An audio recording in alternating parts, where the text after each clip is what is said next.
Agradeço o convite, é uma honra estar aqui para tratar de um assunto tão importante e tão emergente no mundo inteiro, não é? Todo mundo quer olhar a saúde de maneira coletiva, todo mundo quer ter uma visão exatamente qual é o nível de saúde ou o nível de doença da nossa população. A ideia aqui é fazermos algumas provocações.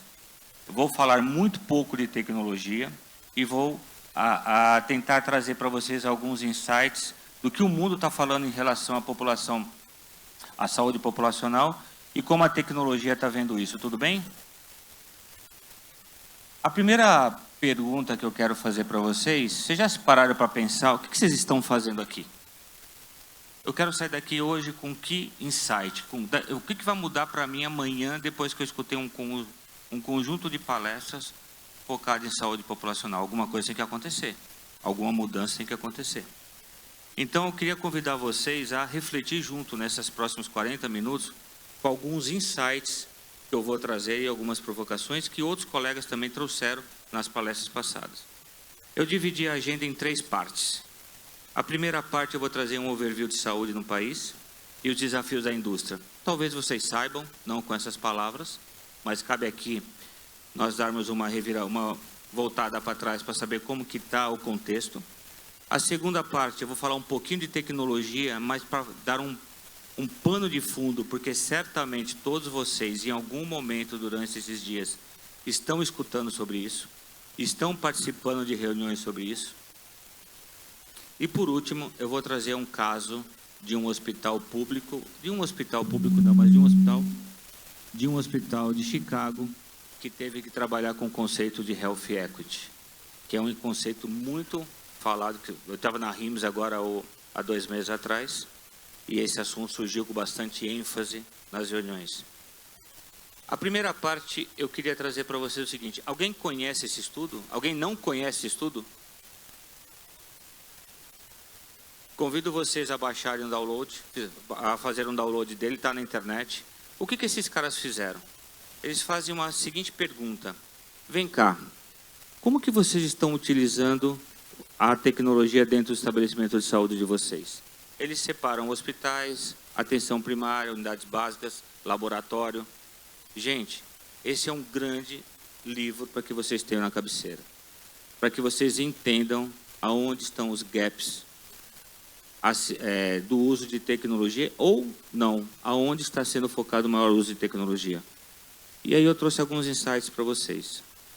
O primeiro insight que está dentro desse livro e foi publicado, esse é um book, é um estudo feito anualmente pelo pessoal do TIC Saúde, e o pessoal da Futuro Saúde fez uma análise muito bem colocada com alguns data points para que vocês possam estudar e certamente ajustar e entender o que estão falando. O primeiro ponto é: as anotações de enfermagem aumentaram no sistema de registro eletrônico. Perceberam isso ou não? O sistema só funcionava para médico, não é? Agora eles não. Os sistemas estão cada vez mais adeptos e mais friendly para a equipe multi. Isso representa uma maior riqueza nos registros de informações dentro dos sistemas. A quantidade de medicamentos prescritos aumentaram. Aqui eu não estou falando de volume, eu estou falando que está cada vez mais fácil de eu poder prescrever eletronicamente. Antigamente eu dava uma aspirina, nem me preocupava em registrar isso no sistema. Agora não. Isso significa que nós estamos realmente investindo na qualidade do registro. E um último ponto, que será um ponto de discussão nessa apresentação: as fontes de informações utilizadas ainda estão sendo, os estudos estão sendo feitos pelas bases construídas dentro do próprio estabelecimento. Pararam para pensar nisso, não? O que isso significa? Fica aqui um ponto de atenção. Eu vou voltar com vocês nesse ponto, tudo bem? Bom, não dá para falar que a gente não tem desafio. Eu estava agora no almoço, o pessoal começou a falar de atenção primária, atenção especializada. Sabe qual que é real? É que a gente não se fala. Infelizmente, os níveis de atenção à saúde não se conversam. A atenção primária não fala com a atenção especializada, mas manda o cara para lá. E quando ele chega na atenção especializada, ele não faz a menor ideia do que aconteceu na atenção primária. Isso acontece no Brasil, não? Esse é um ponto que a gente tem que trabalhar. Então, todas as vezes, que é uma das discussões que eu tive quando eu estive no Ministério e que eu tenho quando eu participo de projetos de saúde. Todas as vezes que a gente implementa uma tecnologia, faça a seguinte pergunta: qual é o propósito? O que eu quero com isso? Quem vai ganhar com essa implementação? Eu estou cansado, gente, de ver vários projetos onde os caras gastam milhões em tecnologia. Na hora de vai ver, ninguém consegue responder para que eu estou investindo nisso. Pense nisso. Bom, outro ponto é a taxonomia padronizada. A gente fala muito do CID e... O que mais? O que mais que a gente usa? Para poder integrar dados, para poder consolidar e fazer que a informação represente uma jornada do paciente. Temos muita dificuldade ainda no Brasil. O Brasil ainda está patinando. Eu vou trazer alguns números, desculpa, eu vou trazer alguns desses termos que certamente farão a partir de agora. Esse último item, eu queria fazer uma provocação. Será que nós estamos preparados para compartilhar dados de saúde? Alguém já... Convido vocês a irem em qualquer hospital. Vejo vários colegas aqui de vários hospitais. Chega na recepção e faz a seguinte pergunta: olha, eu vim a ter acesso ao meu prontuário. O que vocês acham que eles vão entregar para vocês? Um PDF, um e-mail? Ah, desculpa, eu preciso de uma autorização do juiz. Como que funciona isso? E cada um de nós aqui, cada um de nós vai ter acesso a um sistema, a um pedaço da informação. E quem for gestor hospitalar, eu não sei como que ele está preparado para isso. Eu não sei se existe um procedimento padrão para entregar prontuário eletrônico. Então pensem, é um desafio para vocês nas suas instituições, o quanto nós estamos adeptos ou maduros para compartilhar dados de saúde. Bom, no ano de 2020, iniciou-se um projeto, um trabalho, que foi para poder compartilhar dados. Talvez não seja o melhor, talvez não seja o pior, mas foi uma semente, uma iniciativa. E essa iniciativa partiu da escrita de uma estratégia de saúde digital para o Brasil, 2028. Mas você sabe qual foi a principal dificuldade? Não foi escrever a estratégia, foi escrever para que ela está sendo criada. Qual que é o objetivo dela? Essa frase que está em verde, sem brincadeira, foram mais ou menos necessárias uma meia dúzia de reuniões para podermos, todo mundo estar alinhado qual é o propósito de ter uma estratégia de saúde digital. Pessoal, para que eu preciso digitalizar? Quem que vai ganhar com isso? Qual que é o impacto na vida de quem é atendido? Então, para este projeto, para este trabalho, nós focamos na ampliação e na continuidade do cuidado. Nós temos que parar de contar a história da Dona Maria toda vez que ela vai na unidade básica de saúde. Minha mãe, todo dia que vai no médico, toda vez que ela vai, ela lava o saquinho cheio de caixinha de remédio, porque ela não lembra os remédios. E não tem nenhum lugar para o médico consultar. Então, compartilhar dados para que a gente consiga dar a melhor atenção para a Dona Maria, um nome fictício, de uma jornada fictícia. Eu tive a oportunidade de bater um papo com o prefeito do interior do Rio Grande do Sul, semana passada. E ele estava com baita de um projeto de interoperabilidade. Eu perguntei, tá bom, eu vou colocar no aplicativo de todo mundo o seu prontuário eletrônico. E o que ele vai ganhar com isso? Ele vai ser atendido mais rápido? Ele vai saber a fila que ele está para atender uma consulta, um procedimento? Eu tenho que ter algum data point, eu tenho que ter alguma forma de monitorar ou medir o meu critério de sucesso. Então, a provocação que eu faço para vocês aqui. Falando em tecnologia e inovação que vocês estão trazendo para o ambiente de vocês, quais são os critérios de sucesso? Se eu escolher 3 pessoas aqui, da mesma equipe, será que eles responderão que os 3 critérios de sucesso para eles são iguais? Faço esse teste na equipe de vocês. Bom, na indústria da saúde, o que está acontecendo, gente, hoje? Eu não olho mais só para dentro do meu estabelecimento de saúde. Eu tenho milhares de pontos de contato de um paciente. Vocês imaginam a seguinte consulta. Estou lá no pronto-socorro de hospital, não importa o tamanho do hospital. E aí, na primeira consulta, o médico fala o seguinte: olha, legal, você está aqui. Que hora você acordou? Como que você chegou aqui? Quantos ônibus você pegou? Você se alimentou bem? Você dormiu bem? Quais são os seus hábitos? O que eu quero dizer para vocês é que existe um grande conjunto de informações fora do estabelecimento de saúde que não estão sendo inseridas durante essa jornada. A jornada não é mais na hora que o paciente põe o pé no hospital.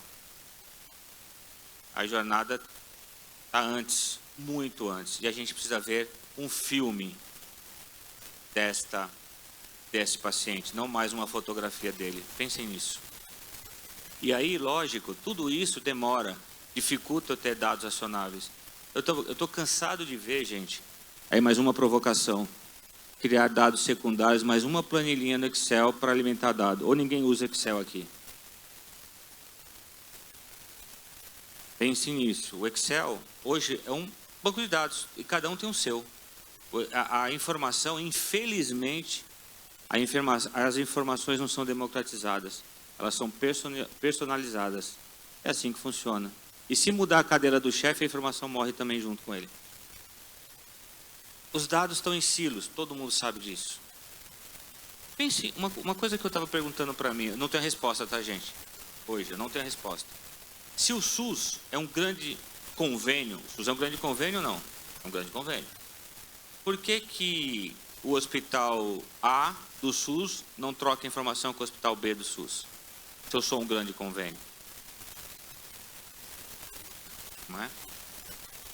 Os dados não estão estruturados. Vocês vão perceber no vídeo que 80% dos dados que eu poderia utilizar não são estruturados.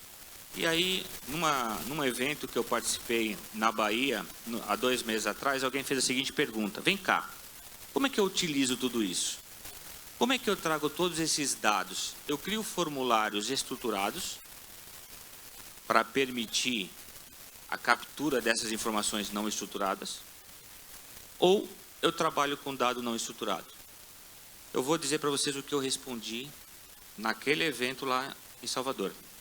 Eu disse o seguinte: vamos tratar a informação do jeito que ela é.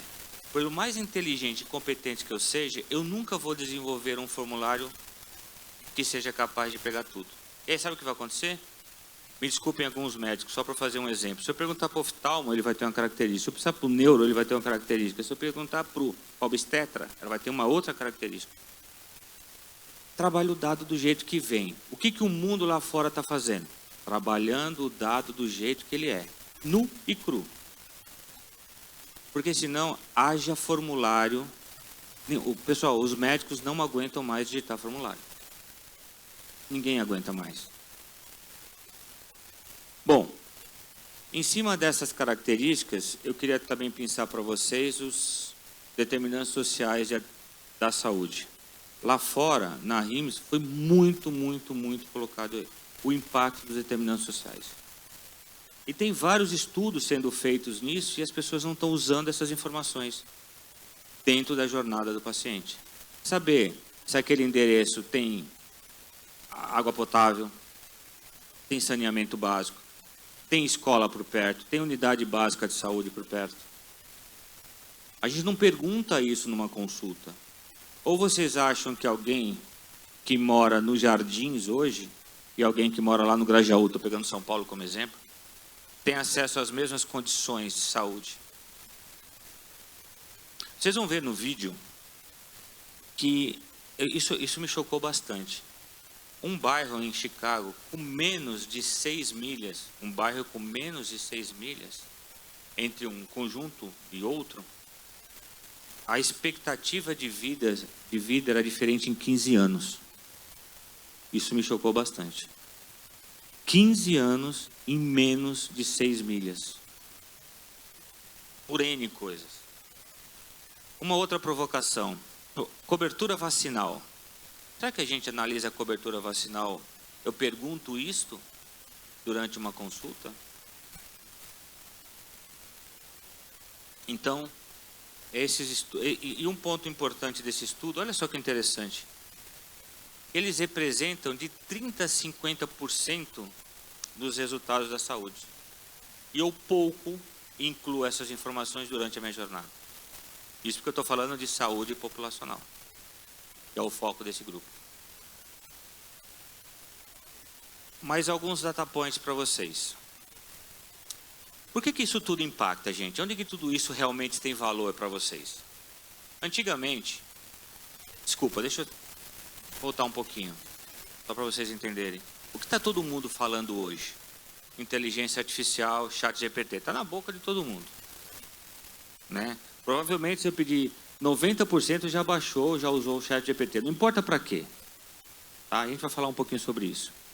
Agora, imaginem que antigamente eu tinha aproximadamente só visões: pronto-socorro, centro cirúrgico, enfermaria, laboratório. Isso dava mais ou menos 30 data points que eu pudesse recuperar informações. Considerando tudo isso que eu disse para vocês, estudos mostram que eu tenho mais de 300 mil pontos de coleta de dados de um paciente, de um cidadão, não importa qual. Imaginem o que eu consigo fazer com isso, com programas, com projetos, com tecnologia, tendo mais de 300 mil pontos de coleta de um cidadão, de um indivíduo.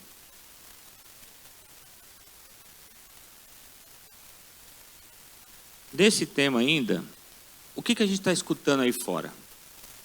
Foi feita uma pesquisa no mundo, o que o pessoal está falando de saúde populacional? Todo mundo quer uma saúde equalitária. Ou não? É o que a gente quer?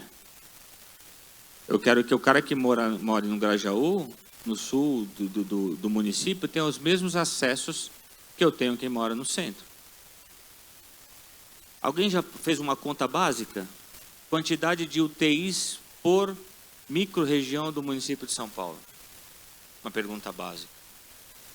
Eu estava conversando esses dias com o pessoal de UTI.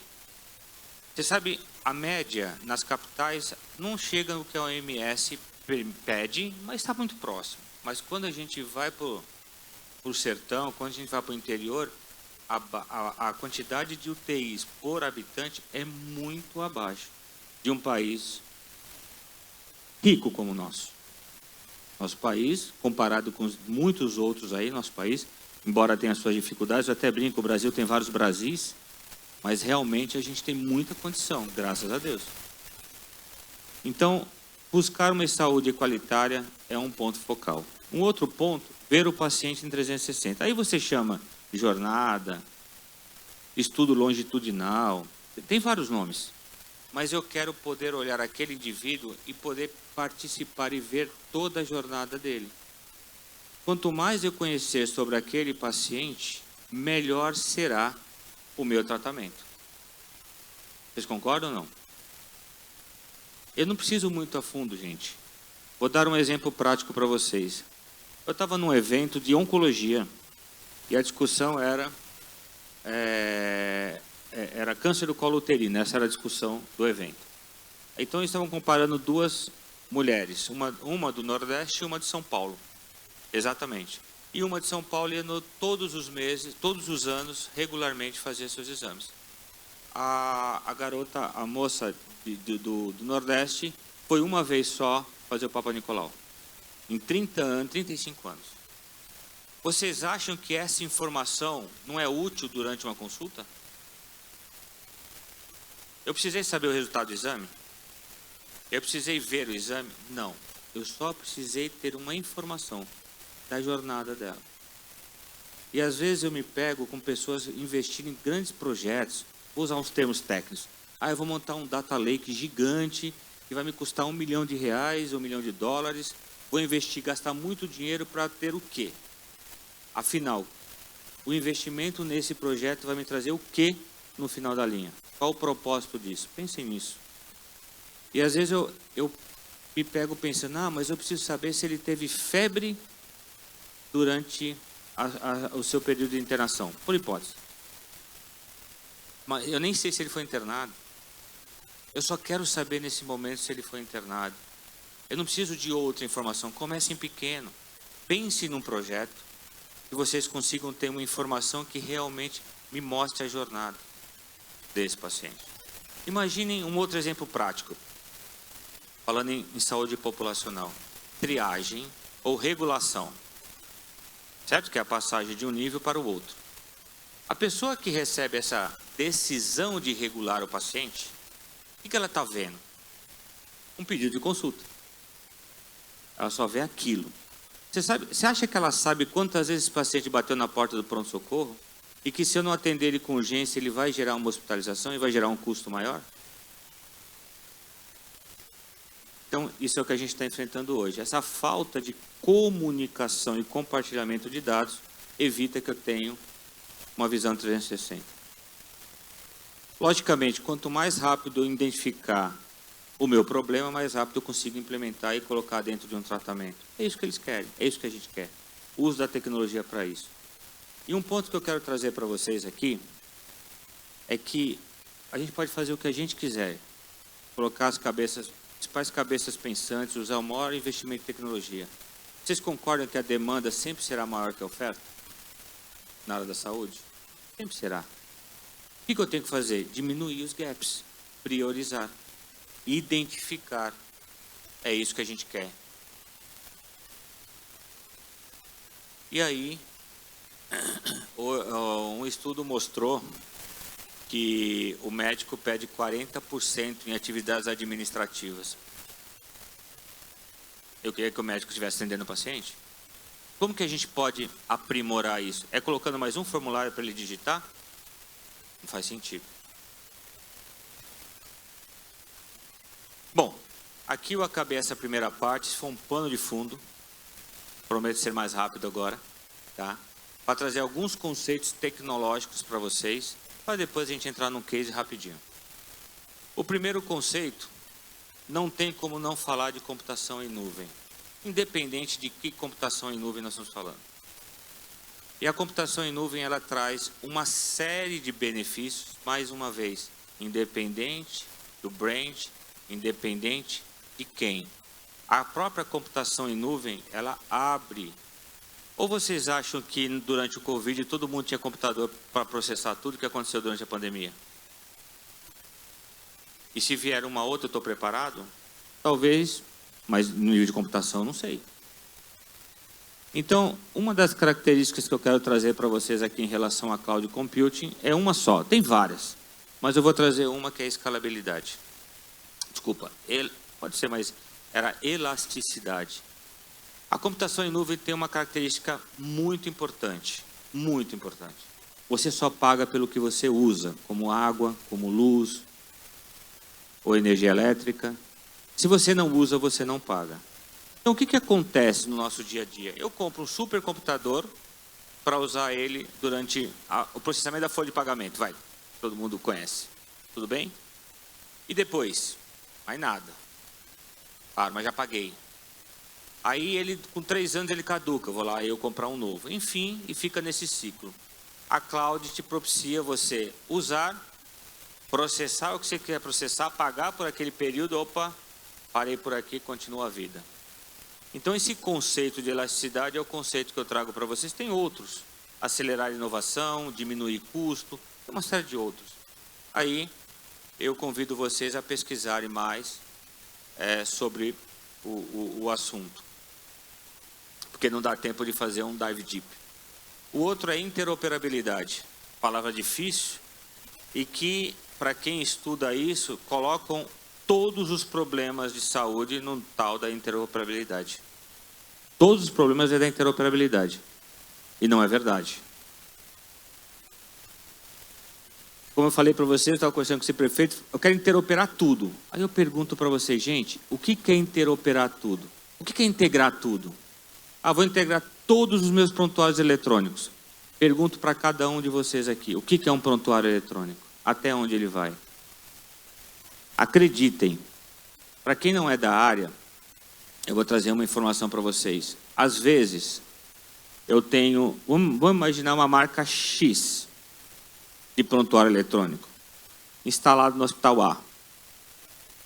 Um hospital particular, de 500 leitos, corpo clínico fechado. Tem laboratório, tem centro cirúrgico, tudo bem. Hospital. Aí eu vou para o hospital B. O mesmo sistema X instalado no hospital B. Muito semelhante. Muito semelhante.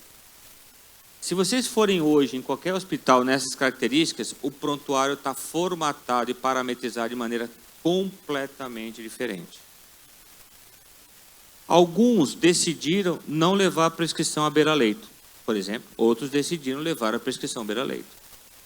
Alguns decidiram não entrar com triagem ambulatorial. Outros têm. Um não usa prescrição eletrônica, outro utiliza.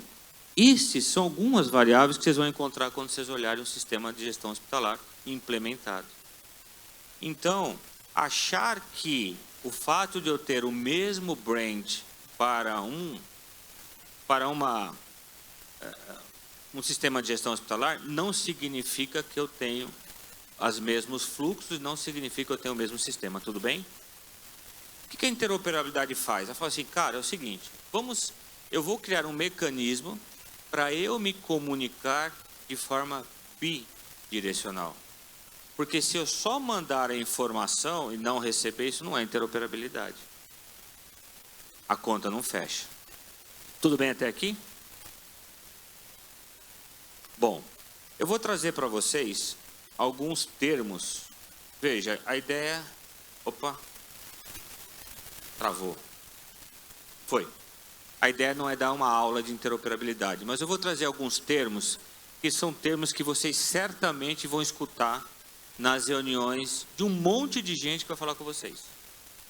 O primeiro termo chama-se HL7. É o primeiro termo. O que é HL7? Nada mais é do que um modelo para intercambiar informações. Que informação? A informação que eu quiser. Da maneira que eu quiser. Mas eu acabei de criar um contrato contigo de como a gente vai se relacionar. Tudo bem? E aí, mais recentemente, vocês vão escutar um cara chamado FHIR, que nada mais é do que uma especificação desse modelo HL7. Sem entrar muito em detalhe técnico. É uma especificação. Tudo bem? Vocês vão escutar sobre um cara chamado OpenAir, que é uma outra forma de eu também consolidar dados médicos. É uma outra característica de eu poder consolidar, só que o OpenAir, em comparação com o HL7, ele usa metadado. E o outro usa um conjunto de informações para trocar mensagens. Outra coisa que vocês vão ouvir falar é um cara chamado LOINC. LOINC é uma forma de eu poder representar todo um hemograma, vou pegar um laboratório clínico, um resultado do laboratório clínico de uma maneira padronizada que o outro lado entenda. Alguém já pegou um PDF de um laboratório A para um laboratório B? Eles são diferentes. Mas o LOINC pode alinhar esses entendimentos. E por último, o SNOMED. O SNOMED eu diria para vocês que é o ápice da terminologia médica. Seria o que há de mais... Não é novo, mas eu diria para vocês que os países envolvidos, todos eles utilizam o SNOMED. O SNOMED tem uma característica, é o seguinte, é uma característica que ele faz um vínculo de... Ele usa um conceito de ontologia, para quem não... Ontologia é uma forma de eu representar o significado de algo, ou a ligação de algo, de coisas, e o SNOMED, ele traz isso. Para vocês terem uma ideia, com o SNOMED eu posso fazer uma seguinte pergunta para o prontuário. Traga para mim todos os pacientes que tiveram doenças que acometeram o pulmão. Então, essa é uma pergunta simples. Faça essa pergunta hoje, sem a relação dos CIDs. É disso que estamos falando. Tá? Aqui é só para dar uma provocação, opa, escutei isso, agora eu posso estudar. Bom, terminando já essa parte técnica, eu quero falar um pouquinho de Generative AI, que é a coisa do momento. Mais uma vez, não dá tempo, a ideia não é fazer um dive deep nesse termo, mas é trazer algumas informações úteis para vocês. Todos nós conhecemos o que está todo mundo falando aqui, que é o GPT-4. O GPT-4 é um tipo de LLM, vocês vão ver aqui, eu vou falar um pouco sobre isso. É uma oportunidade, segundo algumas pesquisas, é uma oportunidade no mercado de 6 trilhões de dólares. O pessoal vai investir demais em Generative AI. O ChatGPT é um tipo de Generative AI. Um tipo. O que vai acontecer com todos vocês daqui para frente? O que vai acontecer é que todos vocês vão querer ter seu ChatGPT, entre aspas, olhando para os dados de vocês. Vou pegar um exemplo aqui, uma rede qualquer de hospitais, que tem 1 milhão de pacientes no seu estoque, faz a seguinte pergunta. Sistema, traga para mim, em 2 parágrafos, a jornada da Dona Maria. É isso que ele vai entregar para vocês. Hoje, o ChatGPT, que é esse Large Language Model que olha para fora, o que a gente quer é que ele olhe para dentro também. Ele olhe para os nossos sistemas. Só para vocês terem uma ideia de números. A versão 2 do LLM ChatGPT tinha aproximadamente 1,5 bilhões de parâmetros. Sabe o que significa isso? O que significa 1,5 bilhões? É como se tivesse 1,5 portinhas recebendo informação. Tudo bem? Essa é a versão 2. Na versão 3, eu acho que eu tenho que apontar para lá. Travou de novo. 175 bilhões. ChatGPT 3. E o ChatGPT 4, 100 trilhões. É disso que estamos falando. Imagine você ter 100 trilhões de portinhas recebendo informação e podendo... Qual que é a sacada de tudo isso? A sacada é que eu olhava para trás, no modelo tradicional, e fazia a seguinte pergunta. Cara, baseado no que está atrás, quais são as predições, né, em relação ao meu conhecimento que traz? Agora não. Em cima do que você aprendeu atrás, o que você geraria de novo em relação ao contexto trabalhado? Isto é Generative AI, este é o futuro da inteligência artificial e certamente vocês vão, em algum momento, se deparar com isso. Tudo bem? Convido vocês, a Accenture lançou um baita de um... Eu gostei muito dessa pesquisa da Accenture, estou aqui dando os créditos para ela, mas ela traz 2 números importantes. O número que eu quero chamar a atenção é o seguinte: 40% da nossa atividade diária, trabalho, vai acabar, porque esses caras vão resolver para a gente. 40% da nossa atividade diária. Quem sabe a gente consegue trabalhar de segunda a quinta agora, né? Vou tentar. Por fim, fica uma mensagem para vocês refletirem sobre realmente uma saúde mais conectada, usar dados de maneira inteligente, não ficar capturando dados por capturar. Às vezes a gente cria planilhas, cria um campinho a mais e todo mundo tem que ficar digitando. E perguntem, para quê? Qual é a decisão que eu vou tomar em cima daquela nova informação? E tratem os dados de maneira estratégica. Às vezes a gente não acredita no dado porque o dado é melhor do que A, o A de A é melhor do que B, e vamos criar um terceiro. Isso vira uma bola de neve e aí acaba criando um ambiente totalmente desconectado. E eu não tenho dúvida, né, gente, que tudo isso que a gente viu, o que os colegas falaram, o que os colegas vão falar aqui daqui diante, vai ajudar muito e os gestores precisam da nossa ajuda para criar políticas públicas. Fico por aqui, mais uma vez agradeço, um bom evento para vocês.